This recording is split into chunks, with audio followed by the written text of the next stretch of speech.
कृष्ण भगवान की जय। श्री अयोध्या नाथ की जय। श्री वृंदावन बिहारी लाल की जय। श्री वैकुंठ नाथ की जय।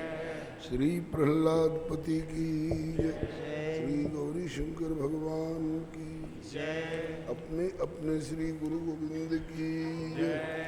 श्री सर्व संत वैष्णव भगवान की जय। श्री बाबा माधवदास जी महाराज की जय। श्री प्रभु कृपा से हम सब अतिशय भाग्यशाली हैं जो भारत भूमि में मानव शरीर प्राप्त कर सत्संग गोष्ठी में समवेत होकर भगवत भागवत यश गायन एवं श्रवण का सुअवसर प्राप्त कर रहे हैं। प्राप्त समय का सदुपयोग करने के लिए भक्त चरित्र की दिशा में संकेत मिला है। भक्त कथा निवेदन की जाए। भक्त कथा में कल उपक्रम हुआ बाबा श्री माधवदास जी के चरित्र का। ये गोस्वामी श्री तुलसीदास जी और श्री नाभा स्वामी जी के समकालीन संत कवि हुए हैं। भक्तमाल ग्रंथ के परिचय में कल बताया गया,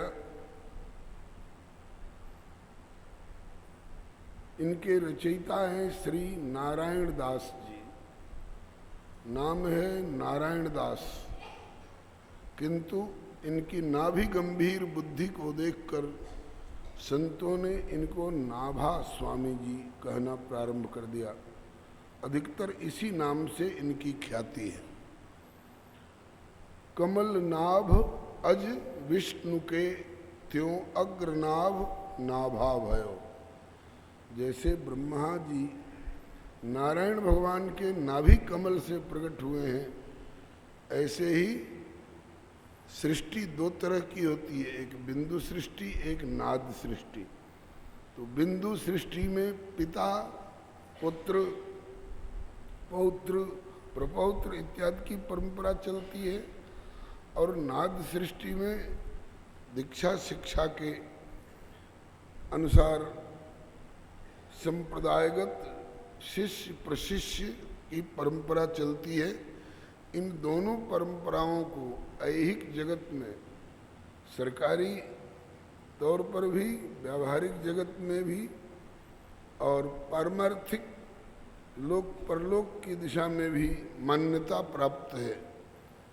पिताजी बेटे के नाम से लिखा पढ़ी कर गए चाहे नहीं कर गए, उनके बाद उनकी संपत्ति का उत्तराधिकारी पुत्र ही होगा। ऐसे ही गुरु जी जिन स्थानों में महंताई वाली गद्दी चलती है, शिष्य के नाम से नहीं भी लिख गए तो भी उनमें जो प्रमुख शिष्य होगा वही उनके बाद महंत गद्दी का उत्तराधिकारी माना जाता है।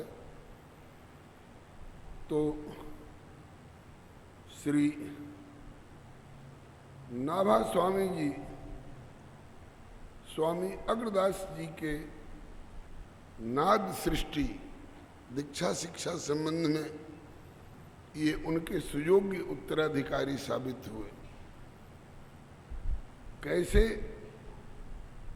इनको गुरु जी ने इनकी क्षमता को समझा कि इसकी अंतर्दृष्टि खुली हुई है, और जयपुर में बैठे बैठे समुद्रगत नाव और उस पर चढ़े हुए लोगों का संकट एवं श्री साकेत धामगत सिर झुकाए बैठे हुए प्रभु अनुभव में आ रहे हैं। इसका मतलब कि इसकी अंतर्दृष्टि स्वाभाविक खुल चुकी है।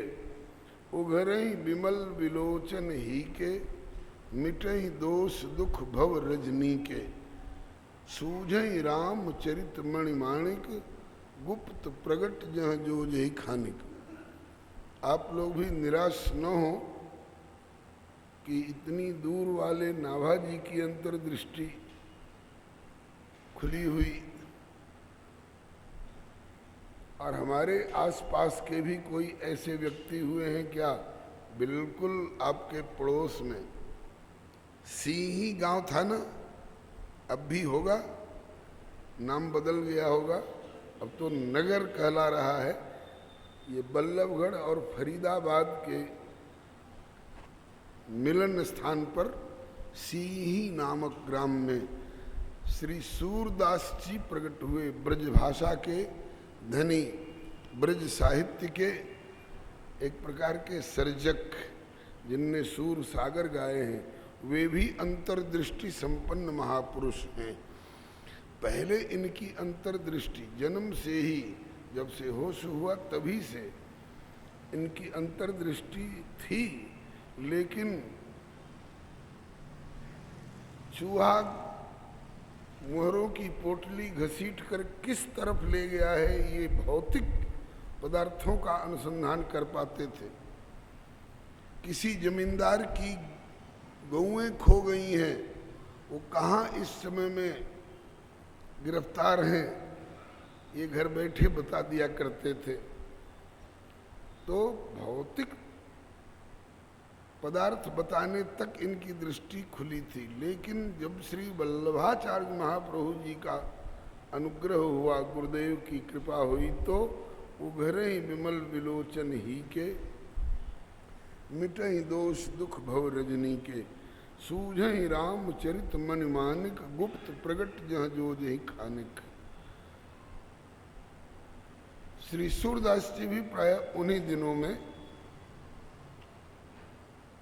जिन दिनों में गोस्वामी तुलसीदास जी, बाबा श्री माधवदास जी, श्री वल्लभाचार्य महाप्रभु जी इत्यादि का प्रादुर्भाव हुआ था, उन्हीं दिनों में कुछ थोड़ा आगे पीछे श्री सूरदास जी का भी प्रादुर्भाव हुआ था। हाँ, एक बात बताइए, कल आवाज मिलने में दो तरह का मत आया। वह स्वामी जी ने गुरु जी की आज्ञा से 56 छंद में भक्त चरित्र लिखे, गाए। एक 56 में एक भक्त का चरित्र, 6 पंक्तियों में कितना जीवन गाथा का वर्णन हो सकता है। फिर भी श्री प्रियादास जी कहते हैं कि गुण पे अपार, साधु कहें आंख चार ही में। 4 शब्दों में ही बहुत बड़ा बड़ा अर्थ भर देते हैं कविजन।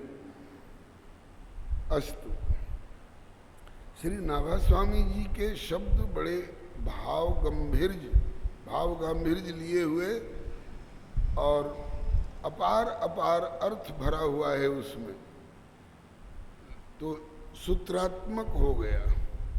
इसके लिए उनको बाद में चिंता हुई, कब? जब शरीर से अंतर्धान हो चुके श्री नाभा स्वामी जी, उसके 100 वर्ष के बाद लगभग अपने परवर्ती संत श्री प्रियादास जी नाम के एक भक्त कवि अनुभवी संत को उन्होंने ध्यान में प्रकट होकर प्रेरणा दी कि प्रभु की प्रेरणा से, गुरुदेव की आज्ञा से मैंने भक्तमाल ग्रंथ लिखा है। भक्तों का चरित्र संक्षिप्त हो गया है, सूत्रात्मक हो गया है। आगे के लोग इन प्रसंगों को अच्छी तरह समझ सके, इसके लिए आवश्यकता है उनको विस्तृत रूप में आप टीका करिए, उनकी व्याख्या करिए, और वह टीका भी हो तो कविता परक हो, गद्यात्मिका टीका नहीं, पद्यात्मिका टीका। तब श्री प्रियादास जी ने कवित्व छंद में, घनाक्षरी भी कहते हैं, कोई मनोहर छंद भी कहें, तो कवित्व छंद में श्री प्रियादास जी ने टीका करी। कल नाभा स्वामी जी के द्वारा लिखित छप्पे तो गा चुके हम लोग, आप लोग सब सुन चुके। विनय व्यास वही वेद व्यास जी, मनो प्रगट हुए जग को हित माधव कियो। वही वेद व्यास जी दोबारा पुनः प्रकट हो करके बाबा माधवदास जी के रूप में अपने उपदेशों के द्वारा, अपने आचरणों के द्वारा, अपनी भावनाओं और क्रियाओं के द्वारा जगत का बहुत बड़ा हित माने कल्याण किए। कौन वेद व्यास जी? बोले जो पहले वेद विभाग कथित पुराण अष्टादश, जिनने वेद के 4 भाग किए, इसीलिए इनका नाम ही पड़ गया वेद व्यास। नाम नहीं है वेद व्यास, नाम है श्री कृष्ण द्वैपायन। श्री कृष्ण इसलिए कि ये श्याम वर्ण के हैं और भगवान श्री श्याम सुंदर श्री कृष्ण चंद्र जी के ही अपर अवतार हैं, इसलिए कृष्ण। और द्वैपायन, इनका जन्म द्वीप में हुआ है। इनका जन्म द्वीप में हुआ है। द्वीप कहते हैं टापू को। तो कृष्ण द्वैपायन ये इनका नाम हुआ। और वेद व्यास इसलिए कहलाए कि वेद के वाक्यों का इन्होंने व्यास मने विस्तार से भाव समझाया। कैसे? बोले कि इतिहास और पुराणों के द्वारा। यही तरीका है। इतिहास पुराणाभ्याम वेदम समुपबृंहेत। इतिहास और पुराणों के द्वारा वेद की व्याख्या सम्यक प्रकार से विस्तार पूर्वक करनी चाहिए। तो जो वेदों के अपने मन से अर्थ करने लग जाएंगे, जो इतिहास और पुराणों के रहस्य को नहीं सुने समझे होंगे, वो अर्थ का अनर्थ कर सकते हैं। परंपरा से दूर हट करके मनमाना अर्थ करने लग सकते हैं।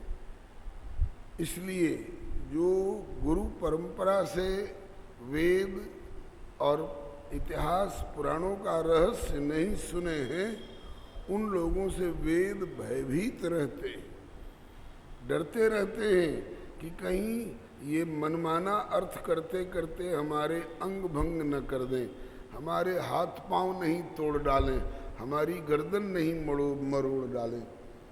मूल वाक्य है इतिहास पुराणाभ्याम वेदम समुपबृंहेत, नहीं तो विभेद्यल्प श्रुतात् वेदो। वेद अल्प श्रुत व्यक्ति से डरते हैं। किस लिए? बोले विभेद्यल्प श्रुतात् वेदो माम अयम प्रहरिष्यति। कहीं हमारे ऊपर ये आघात और प्रहार न कर बैठे मनमाना अर्थ करके। अस्तु। तो श्री कृष्ण द्वैपायन जी ने वेद के 4 भाग किए। और इतिहास, हमारे यहाँ इतिहास ग्रंथ 2 ही प्रख्यात माने जाते हैं। एक तो वाल्मीकि रामायण और दूसरा महाभारत। ये इतिहास माने गए हैं और पुराण 18 बताए गए हैं। तो कहते हैं कि वही वेद व्यास जी जिनने पहले कब? कलयुग आने से पहले, द्वापर के अंतिम चरण में पहले वेद विभाग कथित पुराण अष्टादश, वेद का विभाग और महाभारत जैसे इतिहास और 18 पुराणों के माध्यम से भगवान की महिमा का गायन किया और हरि का यश उद्धृत किया। उद्धृत किसको कहते हैं?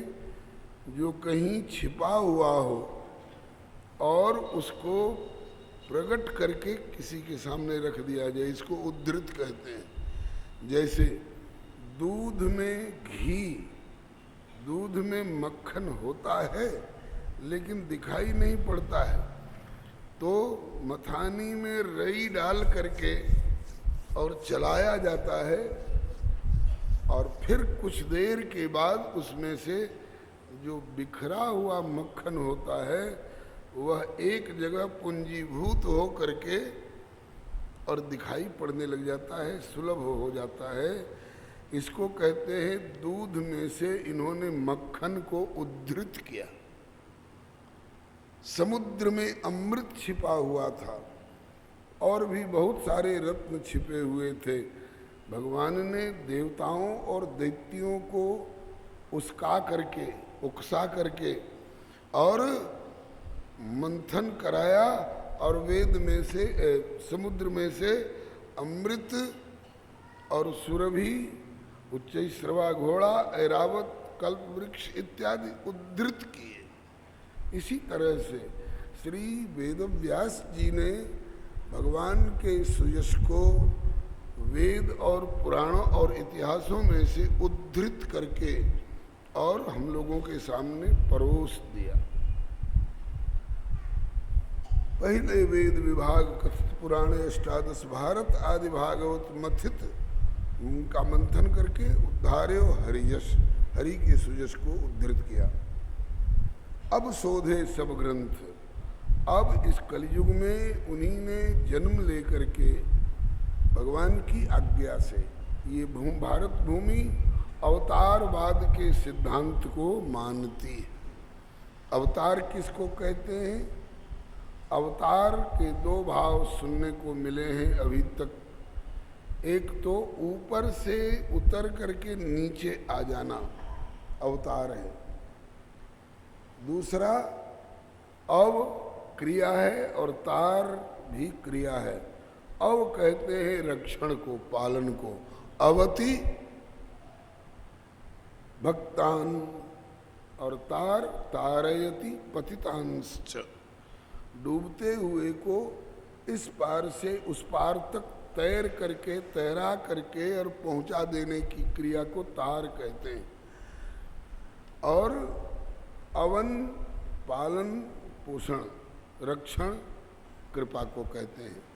तो ये दोनों क्रियाओं के लिए अवति और तारयति, अवन भी करते हैं और तारते भी हैं। अवन किसको कहते हैं? अभी बताया।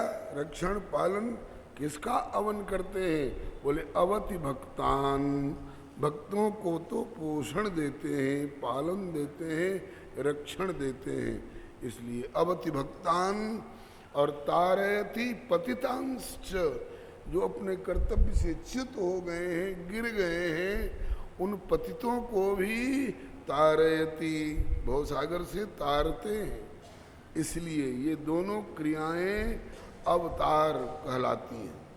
अवतार अवति भक्तान तारयति पतितांश्च इति अवतार, और ऊपर से नीचे आ जाना। आप पहले कुआं में से पानी निकालते थे, अब तो कुआं की प्रथा समाप्त प्राय जैसी लगती है। पहले धरती के स्रोत से पानी निकालने के लिए कुआं खोदे जाते थे, और कुआं से बराबर पानी निकलता रहता था। जितना निकालो वैसे ही ज्यों का त्यों हो जाता था। तो कुआं से पानी निकालने के लिए लोग डोरी के एक छोर में बर्तन बांध करके, बल्टी हो चाहे घड़ा हो, नीचे छोड़ते थे डोरी के सहारे, और भरते थे, और भर करके ऊपर खींच लेते थे। तो कभी कभी जल्दीबाजी में रस्सी का बंधन ढीला रह गया, अच्छी तरह से नहीं बंध पाया, तो वो भरा भराया बर्तन नीचे चला जाता था खुल करके। कभी कभी रस्सी पुरानी और कमज़ोर होने के कारण अधबर से टूट करके कुछ रस्सी और कुछ वो बर्तन दोनों भीतर कुआं में डूब जाते थे। तो लोग उसको छोड़ करके चल नहीं देते थे। क्या करते थे, अगर सोने चांदी का बर्तन होगा तो कौन छोड़ के चल देगा। चलो सोना चांदी का बर्तन अब भारत के भाग्य में कहाँ, तांबे पीतल का भी बर्तन हो तो भी छोड़ के नहीं चल देते। अब तो तांबा पीतल का भी बर्तन दुर्लभ हो रहा है। स्टील ने सबको पछाड़ दिया, स्टेनलेस स्टील, और लगता है कि स्टेनलेस स्टील को भी पछाड़ देगा ये प्लास्टिक का बर्तन। अरे इनकी तो फिर भी कुछ कीमत मिलती है भाई। मिट्टी का घड़ा भी हो गरीबों के यहाँ, और वो भी साबित घड़ा अगर कुआं में चला गया तो मिट्टी के घड़े के प्रति भी लोग ममता रख करके निकालने की कोशिश करते थे। कैसे निकाला जाएगा, तो एक लंबी मजबूत रस्सी के एक छोर पर अंकुशदार एक यंत्र, उसको कहीं झग्गड़ और कहीं कांटा बोलते हैं, कुआं में डालते और अंदाज पर चारों ओर घुमाते। शायद इसके किसी अंकुश में वो बर्तन का कोई छोर अथवा उसके बंधी हुई रस्सी का कोई छोर आ जाए तो हम निकाल लेंगे। कई कई तो निकल आते थे, और कोई कोई जिनका कोर चिकना हो और रस्सी का छोर जिसमें न रह गया हो, वो कैसे निकलेगा, तो उसके लिए गोताखोर लोग ऊपर से और नीचे कुआं के सतह में उतरते थे और उतर करके गोता लगाते और चारों तरफ टटोल टटोल करके। हमको याद है बचपन में गांव में कोई गोताखोर व्यक्ति आया है, कहता है कि भाई कहीं कुआं में गिरा हुआ बर्तन वगैरह निकालना हो तो हम गोता लगा के निकाल सकते। हाँ भाई निकाल। तो गोता लगा करके और निकालता था। किसी का घड़ा निकल आया, किसी की बाल्टी निकल आई, किसी का कुछ निकल आता था। बड़ा हर्ष होता था, आहा मेरा घड़ा निकल आया, मेरा बर्तन निकल आया। सोचिए आपकी साधारण 2, 4, 10, 100 रुपया की कीमत वाले बर्तन निकले आए तो इतनी खुशी होती, और किसी का प्यारा बेटा अगर कुआं में गिरा हो और वो निकल आवे तो कितना हर्ष होगा। ऐसा भी होता था। ये तो उदाहरण के बतौर कहा गया। वास्तव में कहना यह है कि ये संसार जो है यही भवकूप है, इसको भवसागर की भी उपमा दी गई है। इसमें जो गिर गए हैं वो जल्दी निकलना उनके लिए कठिन है। तो जैसे औरों को अपने बर्तन के प्रति ममता होती है, अपने कुआं में गिरे हुए पुत्र के प्रति ममता होती है, ऐसे ही भगवान को अपने प्यारे अंश रूप इन जीवों के प्रति बड़ी भारी ममता रहती है। ठाकुर जी बार बार कहते हैं, श्रीमद् भगवद गीता जी में कहते हैं, ममई वांसो जीव लोके जीवभूत सनातन। ये जितने जीव हैं मेरे ही अंश से उत्पन्न हुए हैं, मैंने ही इनको पैदा किया है। और ये भवकूप में अगर गिर गए हैं, भवसागर में अगर डूब रहे हैं अथवा डूब चुके हैं, तो जैसे कोई गोताखोर कुआं में कूद करके और बर्तन को निकालता है, ऐसे मैं अपने धाम से धरती पर कूद पड़ता हूं जीवों को। परत कूप में पात्र को, परत कूप में पात्र को, तो डोरी कांटा डार, अथवा समरथ कूद के डूबे ही लेत निकार। यही अवतारवाद का सिद्धांत है। भगवान धाम छोड़ करके धरती पर आ जाते हैं। किस रूप में? विविध रूप में।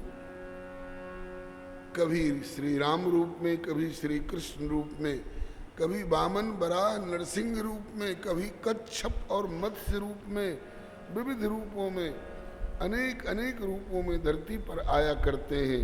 कभी तो स्वयं आते हैं और कभी कबहुक आवत आप प्रभु सकल जगत के नाथ, और कबहुक भेजत पार्षद कि जग को करहु सनाथ। कभी स्वयं भी आते हैं और कभी अपने किसी पार्षद को भी भेजते हैं। कल संकेत दिया गया था, वाल्मीकि जी को तुलसीदास के रूप में भेजते हैं, शंकर भगवान को आद्य श्री शंकराचार्य के रूप में भेजते हैं, श्री हनुमान जी को समर्थ रामदास स्वामी के रूप में भेजते हैं, श्री वैश्वानर भगवान श्री वल्लभाचार्य जी के रूप में आते हैं, श्री सुदर्शन चक्र जी को श्री निम्बारकाचार्य जी के रूप में भेजते हैं।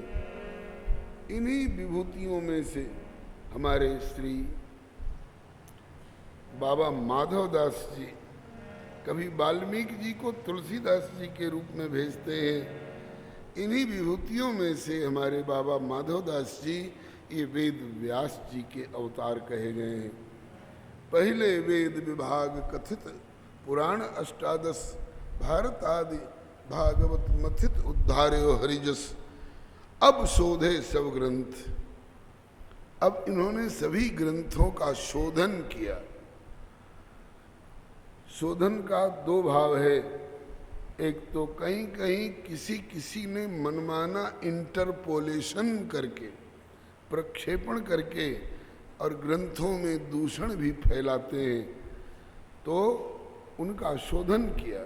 इनका शुद्ध स्वरूप ये है, अब शोधे सब ग्रंथ। और दूसरा, सबका शोध प्रबंध आजकल होता है ना, क्या कहते हैं उसको, शोध प्रबंध।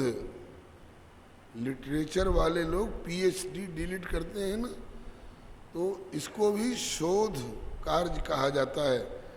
तो श्री बाबा माधवदास जी ने सभी ग्रंथों का शोधन करके, और अब शोधे सब ग्रंथ अर्थ भाषा विस्तारो, उनका अर्थ, उनका भाव लोक भाषा में विस्तार करके लोगों को समझाया, और उन समस्त ग्रंथ, उन समस्त अर्थों का जो संग्रह हुआ, उस ग्रंथ का नाम हुआ जय जय लीला। जय जय लीला, उसमें से एक पद कल आप लोगों को आरती के समय में सुनाया गया था। जय जय जय जगदीश हरे, पूर्ण करत मनोरथ जन के, जो कोई प्रभु का ध्यान धरे। तो लीला जय जय जय तिगाय भव पार उतार्यो। जगन्नाथ इष्ट, इन्होंने इष्ट देव के रूप में श्री जगन्नाथ भगवान को चयन किया। जगन्नाथ भगवान जो उड़ीसा में विराजते हैं, जगन्नाथपुरी में नीलाचल पर्वत के ऊपर। जगन्नाथपुरी नीलाचल पर्वत पर बसी हुई है। श्री हरे नमः। तो उन श्री जगन्नाथ जी को इन्होंने अपने इष्ट देव के रूप में स्वीकार किया। वैराग्य सिंह, वैराग्य एक आध्यात्मिक जगत का विशिष्ट गुण है, ये सब में नहीं होता है। वैराग्य कहते हैं जो नश्वर पदार्थ हैं, जो हमारे लिए अनावश्यक हैं, जिसके बिना भी हम जी सकते हैं, रह सकते हैं, ऐसे पदार्थों का अनावश्यक संग्रह नहीं। और अगर आ भी जाएं तो उनके प्रति मन की आसक्ति नहीं होने दें। इस वृत्ति का नाम है वैराग्य। तो इनके हृदय में वैराग्य उत्तम श्रेणी का, उत्कृष्टतम कोटि का वैराग्य इनके अंतःकरण में। जगन्नाथ इष्ट वैराग्य सीम, वैराग्य की सीमा पर, हद पर पहुंचे हुए हैं। जगन्नाथ इष्ट वैराग्य सिंह करुणा रस भी जो हियो। करुणा रस यह भी एक संत का विशिष्ट सद्गुण है। संत में करुणा जरूर होनी चाहिए। करुणा किसको कहते हैं? किसी दुखी को, किसी प्राणी को दुखी देख करके और मन में ये भाव उठ जाए, हाय ये बेचारा इतने कष्ट में है, कैसे इसका कष्ट दूर कर दूं। ऐसी वृत्ति जब मन में उमड़े तो इसी वृत्ति का नाम है करुणा। और वही प्रैक्टिकल रूप जब ले ले, दुख दूर करने वाली क्रिया जब होने लग जाए और दुख दूर कर दे, तो उस करुणा का ही नाम हो जाता है दया। करुणा उसका प्रारंभिक श्री हरे प्रारंभिक प्रारूप है करुणा। दुखी प्राणी को देख करके उसका दुख दूर करने की भावना का नाम है करुणा। करुणा रस से इनका हृदय बराबर आर्द्र, भीजा हुआ, गीला गीला रहता था। जगन्नाथ इष्ट वैराग्य सिंह करुणा रस भीजियो हियो, विनय व्यास मनो प्रगट हुए, जग को हित माधव कियो। ये तो छप्पे छंद में इनका चरित्र श्री नाभा स्वामी जी ने वर्णन कर दिया। इनकी कुछ विशेषताओं को हमारे सामने रखा। अब इतने से संतोष नहीं हुआ, इनके और जीवन चरित्र के बारे में, इनके इतिवृत्त के बारे में कैसे मालूम हुआ कि इनके हृदय में जीवों के प्रति करुणा भरी हुई है। कैसे मालूम हुआ कि इनका वैराग्य उत्कृष्टतम कोटि का है। ऐसी कोई घटना जीवन में हुई होगी तब नहीं ये साबित हुआ होगा। बोले हाँ। कहा कि हम उन घटनाओं को जानना चाहते हैं। बोले उसकी व्याख्या अब श्री प्रियादास जी के टीका के माध्यम से, कवित छंदगत ये टीका के माध्यम से अब हम लोग स्मरण करेंगे। श्री हरे नमः। माधवदास द्विज निज तिया तन त्याग कियो। माधवदास द्विज निज तिया तन त्याग कियो। लियो इन जान जग को ऐसो ही व्यवहार है। लियो इन जान जग को ऐसो ही व्यवहार है। सुत की बढ़नी जोग लिए नित चाहत हो। सुत की बढ़नी जोग लिए नित चाहत जो। भैया और ले दिखाई करतार है।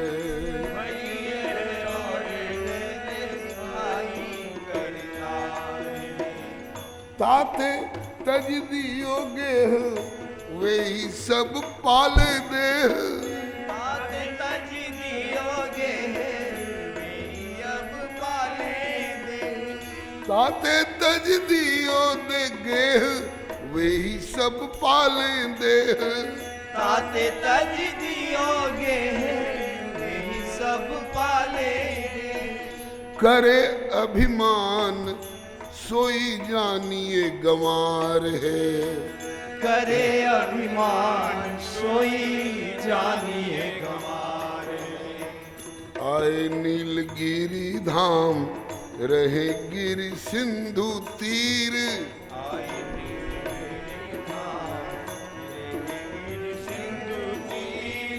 अतिमति धीर भूख प्यास न विचार है। अतिमति धीर भूख प्यास न विचार है। अतिमति धीर भूख प्यास न विचार है। अतिमति धीर भूख प्यास न विचार है। माधवदास द्विज ये ब्राह्मण परिवार में प्रकट हुए हैं। द्विज कहते हैं जिसका 2 बार जन्म हो। एक बार तो माता पिता के शरीर संयोग से शरीर का जन्म हुआ और दूसरी बार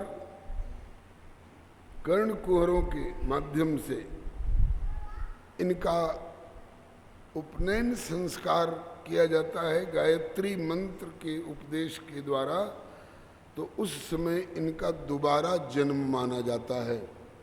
द्विज, दोबारा जिनका जन्म होता है, तो ये द्विज परिवार में, द्विज में ब्राह्मण क्षत्रिय वैश्य ये 3 वर्ग माने गए हैं। इनका उपनयन संस्कार होता है जनेऊ। पक्षियों को भी द्विज कहा गया है। पक्षियों का भी 2 बार जन्म होता है।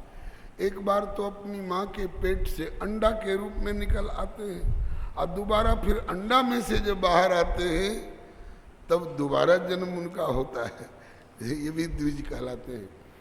हमारे दांतों को भी द्विज कहा गया है। एक बार तो पैदा हो जाते हैं दांत और फिर उसके बाद लोग कहते हैं कि दूध के दांत टूट करके और फिर दोबारा, तो जिनका दोबारा जन्म होता है उनको द्विज कहा गया है। बाबा श्री माधवदास जी का द्विज परिवार में, ब्राह्मण परिवार में जन्म हुआ। कहाँ पर? ये कान्यकुब्ज। कान्यकुब्ज एक जगह है पहले से, अब उसका नाम अपभ्रंश होकर के कन्नौज हो गया है। कन्नौज लखनऊ और कानपुर के बीच में कोई स्टेशन शायद आता है। तो कन्नौज अब कहते हैं जहाँ का इत्र बड़ा प्रख्यात बताया जाता है। उसी कन्नौज के रहने वाले बाबा माधवदास जी, इनका जन्म एक ब्राह्मण परिवार में हुआ है, कान्यकुब्ज ब्राह्मण परिवार। ये बहुत पुरानी नगरी है। श्रीमद् भागवत महात्म्य में वर्णन आया है, कान्यकुब्जे द्विज कश्चित दासी पतिरजामिल।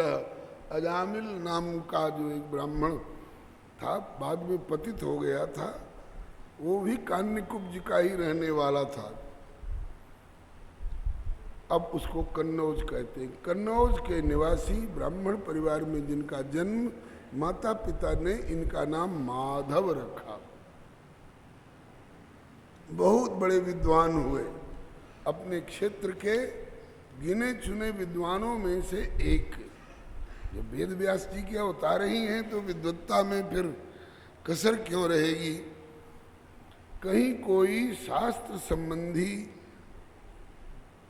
तर्क वितर्क और विवाद उपस्थित होता था तो पूरे क्षेत्र भर के लोग कहते थे कि देखो भाई, तुम यूँ कह रहे हो, तुम यूँ कह रहे हो, और वे यूँ कह रहे हैं और वे यूँ कह रहे हैं। अब तो दुनिया के लोग हौच पौच में पड़ जाएंगे कि आखिर वास्तव में इसका निर्णय क्या हो। तो बोले कि माधव, पंडित माधव शर्मा जी, ब्राह्मण की पदवी शर्मा है, क्षत्रिय की पदवी वर्मा, वैश्य की पदवी गुप्त है, शूद्र की पदवी दास है। तो पंडित माधव शर्मा जो फैसला कर देंगे वो सबको मान्य होगा। इतने ऊंचे विद्वान थे कि इनको उस क्षेत्र के सभी विद्वान लोग मान्यता प्रदान करते थे। विद्वान होना अलग बात है, लेकिन विद्वान होकर के सही अर्थ में विद्या का उपयोग, सदुपयोग करें और अविद्या से छूटने का जतन करें। वैसे विद्या और अविद्या दोनों की आवश्यकता जीवन में होती है।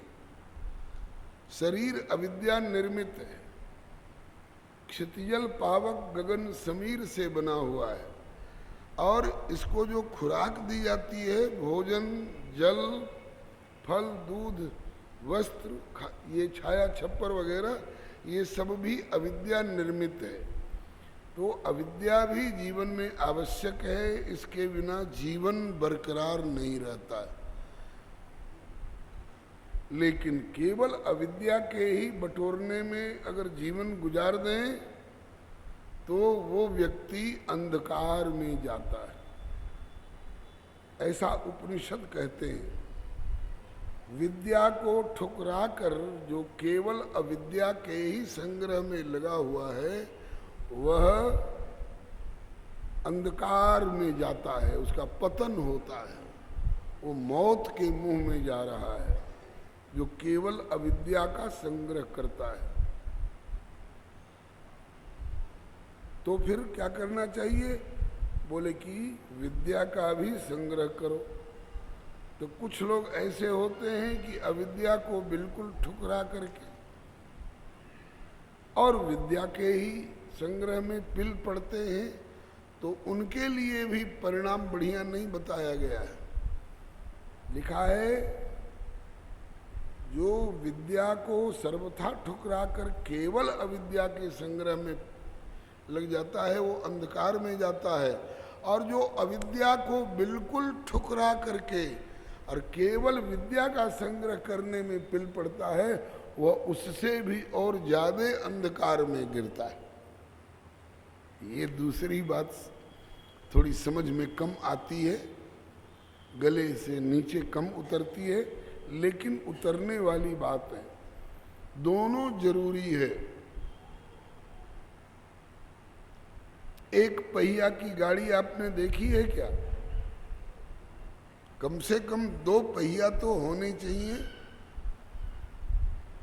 तो ये हमारा जीवन, ऐहिक व्यवहार और पारमार्थिक आध्यात्मिक लाभ दोनों से युक्त हो, इसके लिए आवश्यक है कि अविद्या का भी सेवन करना पड़ेगा। भूख लगेगी तो भोजन करना ही होगा, प्यास लगेगी तो भले पानी अविद्या का विकार है, लेकिन जितने अंश में प्यास मिट जाए उतने अंश में जिनको डायरिया हो जाता है, पानी निकल गया मल द्वार से बहुत अधिक, डॉक्टर कहते हैं डिहाइड्रेशन हो गया है, शरीर से पानी एकदम निकल चुका है।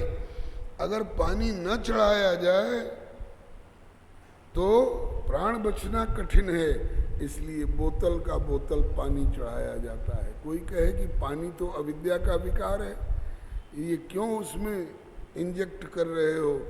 बोले कि ये शरीर अविद्या निर्मित है, इसको बरकरार रखने के लिए भूख लगने पर भोजन, प्यास लगने पर पानी, और जाड़ा लगने लग जाए तो वस्त्र और अग्नि का सेवन जरूरी है। लेकिन कितने अंश में जरूरी है? केवल हम अन्न और पानी संग्रह में ही, केवल हम ओढ़ना और बिछौना और कुर्ता कमीज के ही संग्रह में सारी जिंदगी खपा दें तो जिस काम के लिए हमको यहाँ भेजा गया है वो काम रह जाएगा। भारतवर्ष में जन्म, भारतवर्ष में भी मनुष्य शरीर में भी साक्षरता, शिक्षा, दीक्षा इत्यादि ये किस लिए होती है? केवल खाने, सोने और संतान उत्पन्न करने के लिए। इसके लिए प्रशिक्षण की कोई आवश्यकता नहीं है। इतना तो पशु पक्षी भी बिना पढ़े लिखे वो भी खा लेते हैं, सो लेते हैं और 2, 4, 10, 20 बच्चे पैदा कर लेते हैं, सुअर कुत्ते भी। तो कहते हैं कि सूकर कूकर करत हैं खान पान संभोग, तुलसी वृथा न खोइए यह तन भजबे जोग। भगवान का भजन करके अपने खोए हुए उत्तराधिकार को प्राप्त करने के लिए, अपने बिछुड़े हुए सतघन चिदघन आनंदघन परमात्मा को प्राप्त कर सको, इसके लिए भारतवर्ष में जन्म मिला और मनुष्य शरीर मिला और सदग्रंथों की सुलभता कराई गीता प्रेस के माध्यम से और सत्पुरुषों के माध्यम से गांव-गांव में सत्संग सुलभ कराया। अब जिनको जो पद्धति पसंद आवे वो अलग बात है, बहुत सारी पद्धतियां हैं अधिकार भेद से, पात्र भेद से। तो यह मानव शरीर जो है, श्री ऋषभदेव भगवान 24 अवतार में से एक है। उन्होंने अपने पुत्रों को ये शिक्षा दी है, ऐ मेरे प्यारे पुत्रों, अयम देह माने यह मनुष्य शरीर, नायम देहो देहभाजाम निर्लोके कष्टान कामान अर्हते बिडभुजाम जे तपो दिव्यम पुत्र काजेन सत्वम शुद्धेत यस्मात् ब्रह्म सौख्यम त्वनंतम। ऐ मेरे प्यारे पुत्रों, यह मानव शरीर केवल खाने सोने और संतान पैदा करने के लिए ही नहीं मिला है। तो इतना तो सूअर कुत्ते भी कर लेते हैं, इतना ही करके तुम भी दुनिया से उठ गए, तो सूअर कुत्ते में और तुम में अंतर क्या रहा? अंतर वाली बात तब मानी जाएगी जब इस मानव शरीर से उस लक्ष्य की पूर्ति, जिसके लिए यह मानव शरीर दिया गया है भगवान के द्वारा। जिंदगी में जिंदगी की शर्त, ये जिंदगी में शर्त है। हम माँ के गर्भ में थे, बड़ा कष्ट था, सिर पेट में सटाया हुआ था और उसके ऊपर घुटना मोड़ करके बच्चेदानी की झिल्ली में बंधा हुआ, सिर नीचे पैर ऊपर, एक तरफ में मल की थैली, दूसरी तरफ में मूत्र की थैली और जठर की आग, जिसकी आंच से शरीर में 97-98 डिग्री ताप बराबर बना रहता है, जिस अग्नि के द्वारा खाया हुआ अन्न पचता है, उसकी आंच, उसकी गर्मी, और उसमें भी माँ, गर्भवती माँ अगर जीभ के स्वाद के लालच में पड़ करके अगर इसने मिर्च खा लिया और वो मिर्च का रस अगर पेट में जा करके और उस गर्भस्थ कोमल शरीर वाले शिशु के अंग प्रत्यंग पर फैलता, तो वो तड़पता एक मिर्च का छुआ हुआ हाथ आंखों की पुतली पर फिर जाए तो जलन होती है। ऐसे ही जलन सारे शरीर में उस बालक के होती है जो गर्भ में है। बड़ा कष्ट 7वें महीने में भगवान ज्ञान देते हैं और ये प्रभु से प्रार्थना करता है, हे प्रभु, मैं समझ गया, मुझे अनेकों जन्मों की याद आ गई, अमुक पाप किया था इसलिए अमुक कष्ट भोगा, अमुक पाप किया था इसलिए अमुक कष्ट भोगा। अब मैं वादा करता हूँ कि मैं पाप कर्म नहीं करूँगा, गलत काम निषेध कर्म नहीं करूँगा, जहाँ तक बनेगा किसी का भला करूँगा। और सबसे बड़ी बात, आपने जो मुझे यह अवसर दिया है इसके लिए मैं आपको बराबर याद रखूँगा, आपके प्रति बराबर कृतज्ञता ज्ञापन करता रहूँगा, आपकी सेवा करूँगा, ऐसे वादा करता है। और तब गर्भ से बाहर आने का अवसर मिलता है। तो ये है जिंदगी की शर्त। श्री कर वाले बाबा कहा करते थे कि जिंदगी में जिंदगी की शर्त अगर पूरी न हो तो इस जिंदगी से जिंदगी को रूठ जाना चाहिए। ऐसे जीवन को धिक्कार। श्री हरे नमः। एक संत प्रवर से सुना था, बहुत अच्छा लगा। अधिकार, आजकल अधिकार के पीछे लोग भाग रहे हैं। हमको इतना % अधिकार मिलना चाहिए, हमको इतना % अधिकार मिलना चाहिए। मान लीजिए अधिकार मिल गया और उस अधिकार के अनुसार आपका कुछ कर्तव्य भी तो होगा, तो कर्तव्य का पालन अगर न कर पाए अधिकार प्राप्त करने के बाद, तो एक बहुत प्यारा श्लोक मिला है, अधिकारम तु संप्राप्य, अधिकार को पाने के बाद सेवाम न कुरुते च यह, अपने कर्तव्य का पालन जो नहीं करता है, सेवा जो नहीं करता है, तो वहाँ पर क्या होता है? बोले अकार लुप्यते तत्र, अकार वहाँ से रूठ करके भाग जाता है। अब अधिकार में से अकार रूठ करके भाग जाएगा तो क्या बचेगा जी? है बोलिए, अधिकार में से और निकल जाएगा तो क्या बचेगा? धिक्कार, धिक्कार, धिक्कार। अधिकारम तु संप्राप्य सेवाम न कुरुते च यः तो अकार लुप्यते तत्र, और केवल धिक्कार में वो वर्तते, केवल धिक्कार ही धिक्कार रह जाता है। तो जिंदगी में जिंदगी की शर्त अगर पूरी न हो तो जिंदगी को जिंदगी से रूठ जाना चाहिए। ऐसी जिंदगी नहीं चाहिए जो अधिकार प्राप्त करके और हम कर्तव्य का पालन नहीं कर सके। मियां नज़ीर अकबराबादी बहुत ऊंचे विचारक हुए हैं। उन्होंने एक पद में कहा है, जिस काम को दुनिया में तू आया था ए नज़ीर, बहुत प्यारे प्यारे पद हैं इनके। ऐसा था कृष्ण, ऐसा था प्यारे कृष्ण कन्हैया का बालपन, क्या क्या कहूं मैं। ऐसा था बांसुरी के बजैया का बालपन, क्या क्या कहूं मैं कृष्ण कन्हैया का बालपन। एक पद में कहते हैं, पूरे हैं वही मर्द जो हर हाल में खुश। उन्हीं की ये पंक्ति है। कहते हैं कि जिस काम को दुनिया में तू आया था ए नज़ीर, खाना खराब तुझसे वही काम रह गया। जिस काम के लिए आए थे वही काम एकदम उससे तू वंचित रह गया। तो किस लिए आया है इस शरीर में? तो श्री ऋषभदेव भगवान अपने पुत्रों को समझाते हुए कहते हैं कि तपो दिव्यम पुत्र का, हे मेरे प्यारे पुत्रों, इसे दिव्य तपो में धर्म का पालन करो। दिव्य तपो में धर्म का पालन करो। वैसा करने से क्या होगा? बोले येन सत्वम शुद्ध्येत, जिससे सत्व की शुद्धि होगी। सत्व की शुद्धि होगी, धर्म पालन से सत्व की शुद्धि होगी।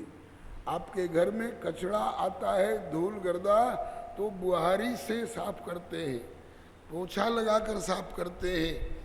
कपड़े में पसीने की बदबू आ गई और गंदगी आ गई, मटमैलापन आ गया, तो उसे साबुन और पानी से शोधन करते हैं।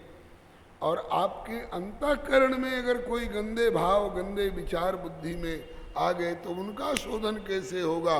बोले तपो दिव्यम पुत्र का ये न सत्वम शुद्धित। दिव्य तपो में धर्म का आचरण करो तो इससे क्या होगा? शुद्ध सत्व का आविर्भाव होगा। और शुद्ध सत्व के आविर्भाव से क्या लाभ होगा?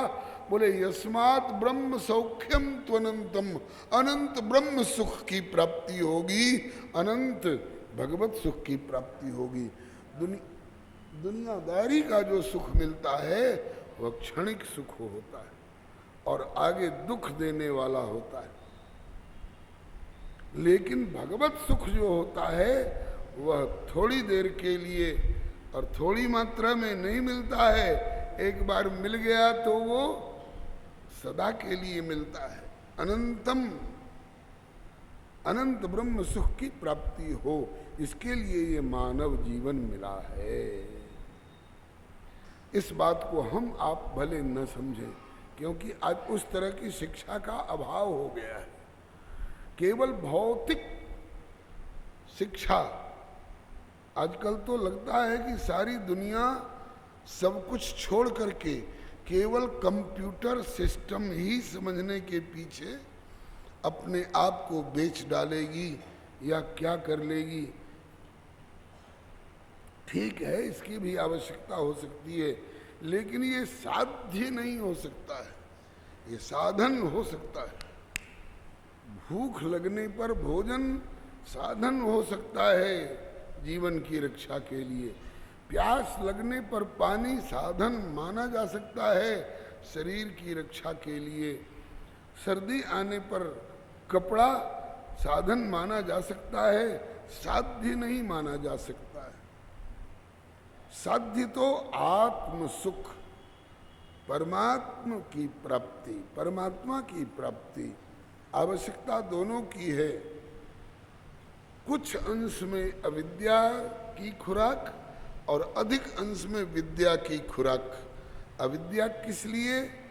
बोले अविद्या मृत्युम तीर्थवा, अविद्या से हम मौत को पार करेंगे। भूख लगने पर भोजन कर लेंगे तो प्राण बचेंगे, प्यास लगने पर जल पी लेंगे तो प्राण बचेंगे, ठिठुर रहे हो ठंड के मारे आग ताप लेंगे तो प्राण बचेंगे। लेकिन प्राण किस लिए बचेंगे? बोले कि विद्या अमृतमश्नुते, दोनों की जरूरत है। कैंची में दो धार होती है, ऐसे ही हमारे जीवन के लक्ष्य की पूर्ति में ये दोनों धार आवश्यक है। अविद्या मृत्युम तीर्थवा और विद्या अमृतम अश्नुते, अमृत जो परमात्म तत्व है उसकी प्राप्ति करो, तब जीवन में शांति मिलेगी। नहीं तो बिन पानी भोजन बिना, बिन पानी भोजन बिना ये उदर मचावे क्रांति, ऐसे ही बिना भजन सत्संग के मिले न मन को शांति, बिना भजन सत्संग के मिले न मन को शांति। आत्मा को शांति बिना अध्यात्म के, बिना परमात्मा से जुड़े संभव नहीं है। गोस्वामी जी ने तो कई असंभव उदाहरण दे करके, आप बर्फ के टुकड़े से बीड़ी सुलगा सकते हैं, चूल्हा चिता सकते हैं, बर्फ के टुकड़े से आग नहीं पैदा होती है जी। लेकिन कदाचित कोई वैज्ञानिक आविष्कार करे, जैसा कुछ दिन पहले सुना था कि पानी और कई पत्ते डाल करके लोग पेट्रोल बनाना शुरू कर दिए हैं। सुना कि बाद में वो निराधार ठगपनी वाली बात निकली। इसी तरह से कोई अगर व्यक्ति कहे कि जैसे ऑक्सीजन में हाइड्रोजन मिलाकर हम पानी बना लेते हैं, ऐसे कोई ऐसे रासायनिक पदार्थ का हम आविष्कार करेंगे कि बर्फ के टुकड़े पर हम पटकें और आग पैदा हो जाए, गोस्वामी जी कहते हैं कि असंभव। लेकिन कदाचित किसी दिन यह असंभव भले संभव हो जाए।